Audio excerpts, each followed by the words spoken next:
Ți s-a spus să fii deschis, să-ți împărtășești adevărul, să vorbești din inimă și să fii transparent, pentru că onestitatea, spuneau ei, construiește conexiune.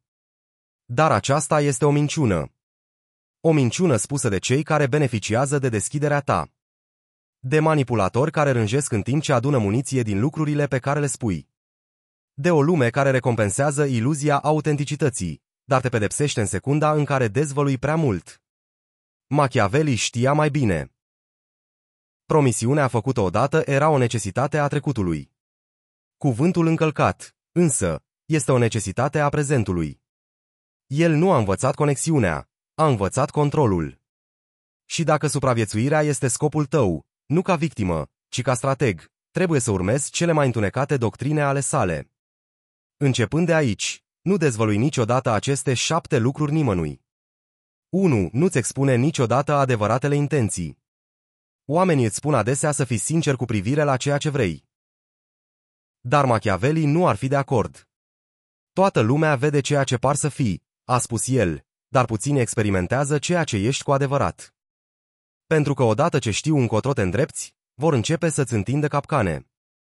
Vor calcula cum să-ți exploateze ambiția. Vor testa dacă ești o amenințare. Vor proiecta, bârfi și sabota, înainte chiar să încet. Ambiția ta îi tulbură.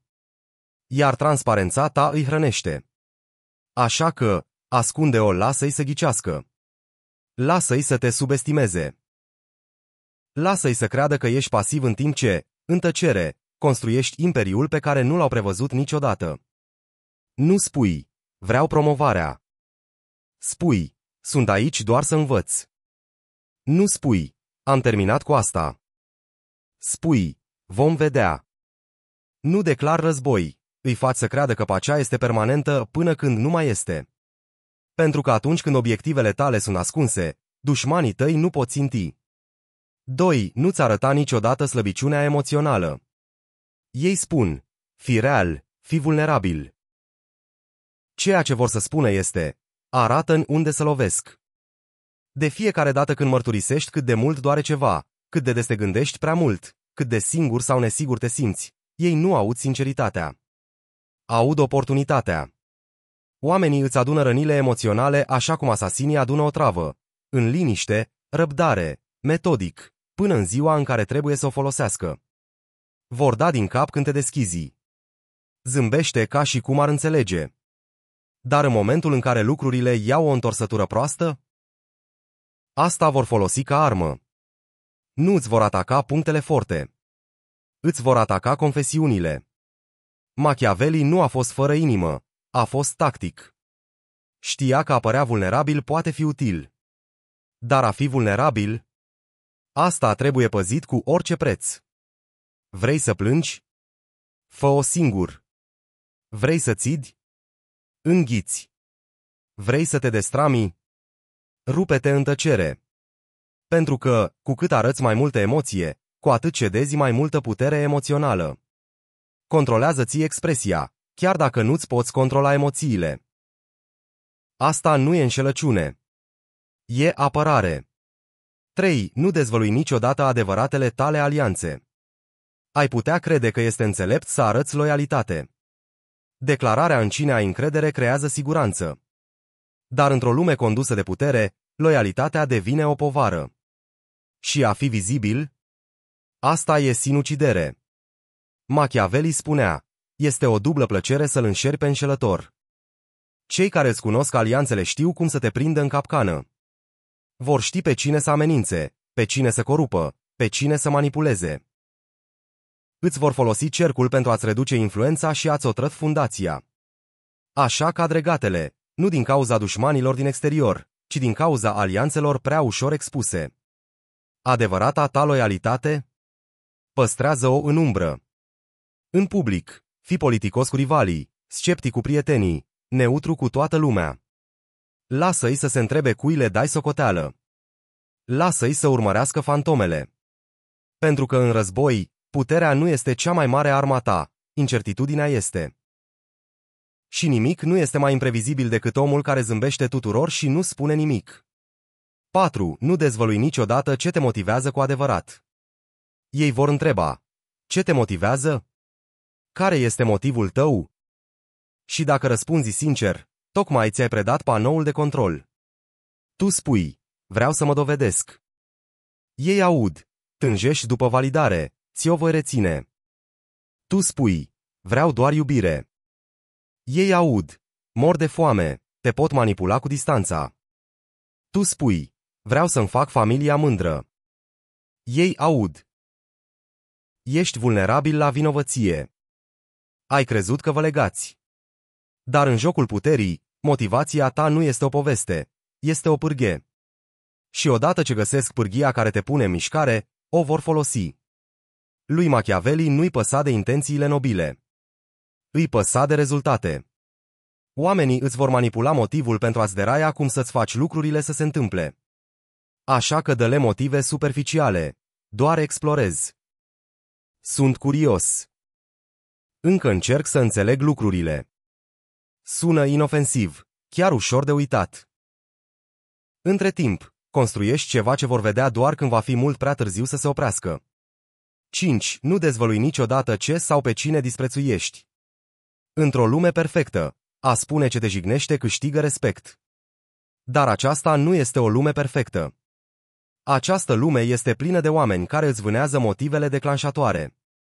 Spui, urăsc când oamenii se ascund în ghosting. Acum te vor ascunde în ghosting ca să se bucure de spectacol. Spui, nu suport să fiu ignorat. Acum tăcerea devine arma lor. Spui, urăsc să fiu mințit. Acum vei fi mințit cu stil. Pentru că, cu cât urăști mai mult ceva, cu atât are mai mult control asupra ta. Machiavelli a avertizat. Un prinț trebuie să învețe să se comporte atât ca o fiară, cât și ca om. Trebuie să pari civilizat, dar să rămâi intangibil. Nu tresări. Nu tresări. Nu reacționa. Odată ce știu ce te dezgustă, o vor testa. Subtil. Încet. Chirurgical. Așadar, te antrenezi pentru neutralitate emoțională. Nu pentru a fi pasiv, ci pentru a fi ilizibil. Nu-i lăsa să vadă ce te așteaptă. Nu-i lăsa să știe cine te bagă sub piele. Prefăte că nu ai deloc piele. Pentru că în momentul în care știu ce urăști, te pot face să urmărești dreptatea în loc de putere. 6. Nu dezvălui niciodată ce ești dispus să sacrifici. Oamenii cred că stabilirea clară a limitelor tale câștigă respect. Dar la putere, cu cât știu mai mult că nu vei pleca, cu atât te împin mai mult peste limita ta. Spui, n-aș renunța niciodată la această slujbă. Acum te plătesc prea puțin și rânjesc făcând-o. Spui, nu i-aș putea răni niciodată. Acum trec de orice linie, chiar sub radar. Spui, această relație este totul pentru mine. Acum te iubesc pe jumătate, apar târziu și știu că vei rămâne. Felicitări! Te-ai etichetat ca fiind inofensiv. Machiavelli învăța, pare întotdeauna înlocuibil, dar niciodată să fii înlocuibil. Și lasă-i mereu pe ceilalți să creadă că pot fi înlocuiți, chiar dacă nu pot. Așa că, în loc să spui nu voi pleca niciodată, spui, sunt aici, deocamdată. În loc să spui aș face orice, spui, voi face ce are sens. Pentru că ceea ce ești dispus să sacrifici este arma ta finală. Și odată ce o identifică, nu vor întreba direct, vor pur și simplu să verse tot ce este în jurul ei până când tu însuți vei renunța la ea. 7. Nu dezvălui niciodată ce crezi cu adevărat despre tine. Aceasta este cea mai periculoasă revelație. Nu ceea ce crezi despre ceilalți, ci convingerea ta interioară despre tine. Spui că te îndoiești de tine? Vor întări asta. Spui că nu crezi că ești atractiv, talentat, demn? Vor reflecta asta înapoi, prin glume, neglijență, laude indirecte. Nu te vor frânge cu cruzime, te vor frânge cu acceptarea. Și mai rău, dacă spui că crezi că ești puternic sau destinat la mai mult, îți vor picta o țintă pe spate. Oamenii nu vor să vadă pe cineva ridicându-se în liniște. Vor fisuri. Vor mărturisiri. Vor nesiguranță, să se simtă în siguranță în preajma ta. Machiavelli a spus, oamenii sunt atât de simpli și atât de ascultători de necesitățile prezente, încât cel care înșală va găsi întotdeauna pe cineva care se lasă înșelat. Și cea mai mare înșelăciune? Să-i lași să creadă că știu cine ești. Deci ce faci? Lasă-i să se întrebe. Comportă-te curios. Comportă-te umil. Comportă-te ca cineva de care nu trebuie să se teamă. Lasă-i să te bată joc de tine. Aceasta este acoperirea ta. Pentru că în timp ce ei râd, tu te pregătești. Și nu vor vedea următoarea ta mișcare până nu se va termina deja. Acum știi ce să nu dezvălui.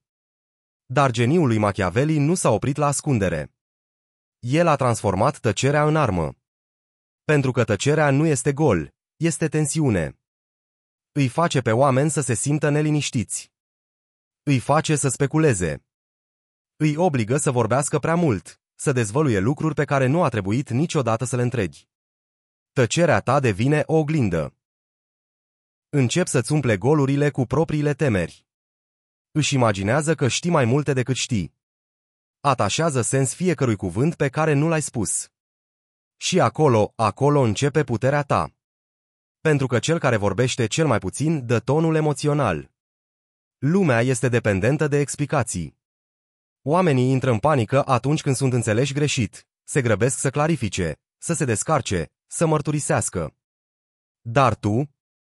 Acum ești machiavelic. Ai renunțat la dorința de a fi înțeles pentru că înțelegi adevărul. În secunda în care te înțeleg, încep să te controleze. Tăcerea devine controlul tău. Reținerea devine puterea ta. Misterul devine protecția ta. Dacă nu te pot citi, nu se pot pregăti pentru tine. Nu te pot prinde în capcană. Nu pot recruta pe alții împotriva ta. Pentru că odată ce cineva este pe deplin înțeles, devine previzibil. Și oamenii previzibili sunt ușor de controlat. Dar omul care nu dezvăluie nimic devine un mit. Nu trebuie să fii bogat încă. Nu trebuie să fii cel mai puternic încă. Nici măcar nu trebuie să fii cel mai deștept din cameră. Dar trebuie să fii ilizibil. Oamenii ilizibili sunt de nezdruncinat. Nu știi ce vor. Nu știi de ce se tem. Nu știi ce ar frânge pentru că nu ți-au arătat niciodată. Intri într-o cameră, iar oamenii stau puțin mai drepți. Vorbesc puțin mai încet. Se îndoiesc de sine, nu pentru că i-ai amenințat, ci pentru că nu ai dezvăluit nimic. Asta voia Machiavelli să spună prin aparența virtuții fără obligația de a o trăi. Nu este vorba despre a fi fals, este vorba despre a fi strategic. Și dacă trăiești într-o lume care vânează slăbiciunile, de ce ți-ai etala-o vreodată? Acum că înțelegi ce trebuie să rămână ascuns, iată cum operezi la vedere, vizibil pentru toți. Cunoscut de nimeni. Machiavelli nu a predicat izolarea. El a învățat infiltrarea. Nu a spus să te ascunzi în umbră. El a spus, devină umbra din interiorul camerei. Pentru a câștiga, te miști în interiorul sistemului, în liniște. Înveți regulile. Zâmbești în ședințe. Râzi la glumele lor. Dai din cap. Când își prezintă ideile. Dar nu dezvălui nimic real. Nu te prefaci că ești de acord. Îți ascunzi loialitatea. Iată cum sună. Ei întreabă, ce părere ai despre acea persoană? Tu spui, interesant. Încă observ. Ei întreabă, care este următoarea ta mișcare? Tu spui, nu am finalizat-o încă. Ei întreabă, care este adevăratul tău obiectiv? Tu zâmbești. În mare parte pace. Le oferi praf. Le oferi ceață. Le oferi afirmații care sună adevărate, dar nu au nicio putere de influență. De ce? Pentru că puterea dispare odată ce devine previzibilă. Și acum, tu? Ești imprevizibil, prin intenție. Puterea nu este întotdeauna zgomotoasă. Uneori, este mâna subtilă care ajustează totul de după cortină. Lasă-i pe alții să țipe. Lasă-i pe alții să se certe public.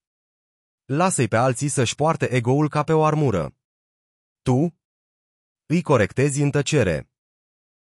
Dacă cineva te jignește, nu țiți. Nu explodezi. Te repoziționezi. Te retragi. Îți elimini accesul. Modifici rezultatele în privat. Aceasta este corecția machiaveliană. Fără zgomot. Doar eroziune. S-ar putea să nu-și dea seama niciodată ce s-a întâmplat, dar vor simți diferența. Vor simți frigul. Vor simți schimbarea de energie. Vor simți greutatea unei puteri pe care nu o pot identifica. Și îi va bântui. Oamenii cred că pentru a câștiga, trebuie să domini fiecare confruntare. Dar Machiavelli a înțeles, fiecare bătălie purtată în spațiul deschis costă ceva, timpul tău, reputația ta, pacea ta. Deci, cum câștigi fără zgomot? Reziști mai mult decât tine. Gândești mai bine. Injectezi îndoială, în liniște, în mintea dușmanilor tăi. Să presupunem că cineva încearcă să te discrediteze. Răspândește minciuni. Te provoacă. Nu reacționezi. Nu explici. Nu intri în panică.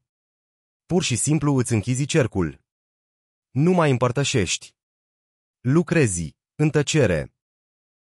Și într-o zi, se trezesc. Și tu stai în poziția pe care o credeau a lor. Nu te-ai luptat cu ei. I-ai înlocuit. Tăcerea ta a fost sabia ta. Ține minte asta, persoana care trebuie să-i distrugă pe alții pentru a se ridica este slabă. Dar cel care se ridică în liniște devine o legendă. Pentru că nimeni nu a prevăzut-o. Și ceea ce nu văd, nu se pot opri. Oamenii se dezvăluie atunci când vorbesc prea mult. De aceea, cuvintele tale trebuie să facă unul din două lucruri. Să creeze iluzie sau să ascunde intenția. Fiecare propoziție servește ceaței. Nu minți, ajustezi lentila. Cineva spune, încerci să preiei controlul? Zâmbești, doar contribui unde pot. Ei spun, te-ai schimbat. Dai din cap, doar mă întorc spre interior. Acestea nu sunt minciuni, sunt capcane. Pentru că, cu cât îți interpretează mai mult limbajul, cu atât au mai puțină energie să-ți atace acțiunile. Nu ești o fantomă. Nu ești un zid. Ești o oglindă. Și când oamenii nu te pot citi, se văd doar pe ei înșiși. De aceea se tem de tine. Și de aceea te respectă. Ai devenit imposibil de definit. Și periculos de subestimat. Acum că ai șters ceea ce te slăbește, întrebarea devine, cu ce îl înlocuiești? Răspunsul: nimic. Nu mai multe detalii. Nu o versiune mai clară a poveștii tale. Nu o narațiune mai curată. Îl înlocuiești cu golul. De ce? Pentru că golul îi invită pe alții să umple golurile. Și oamenii nu umplu niciodată tăcerea cu logică. O umplu cu frică, admirație sau dorință.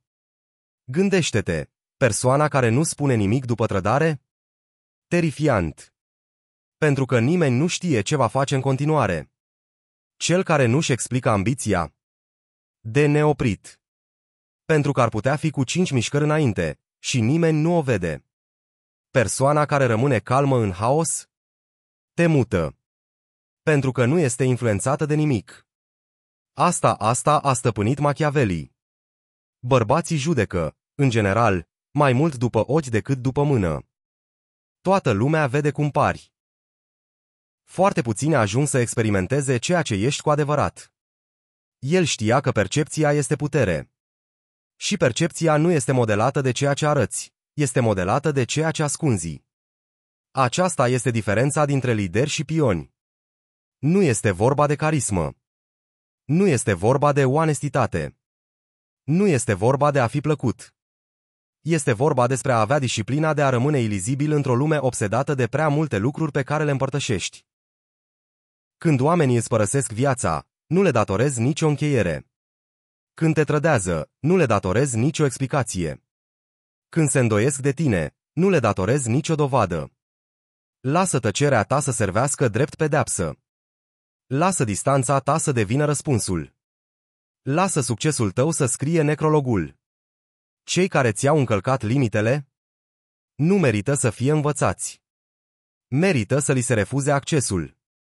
Asta ar vrea Machiavelli să înțelegi. Nu lăsa niciodată pe cineva să-ți disece sufletul după ce a dovedit că nu-l poate proteja. Acum mergi diferit. Nu vorbești doar ca să fii auzit. Vorbești direct. Vorbești cu intenție. Nu mai exprimi ceea ce simți, doar ceea ce este util. Nu-ți explici absența. Absența ta devine explicația.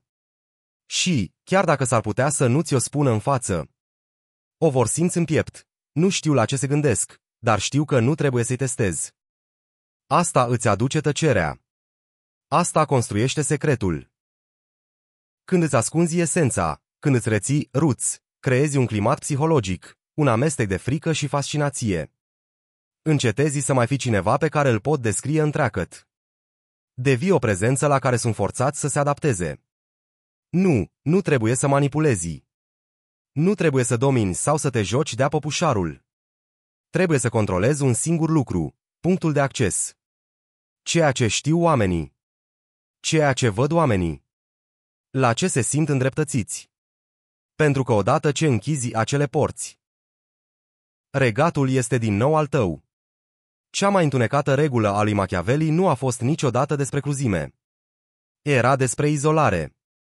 Cel care se cucerește pe sine este mai mare decât cel care cucerește un oraș. Și acum, ai cucerit acea nevoie.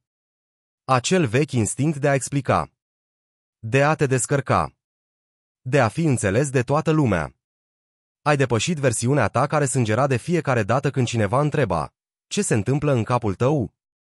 Acum nu vor ști niciodată. Pentru că acum nu dezvălui. Observi. Te miști. Acționezi. Și până când își vor da seama ce ești, va fi mult prea târziu să te mai oprească. Pentru că cei gălăgioși sunt întotdeauna văzuți. Cei nesăbuiți sunt întotdeauna temuți. Dar cei indeșifrabili devin legende.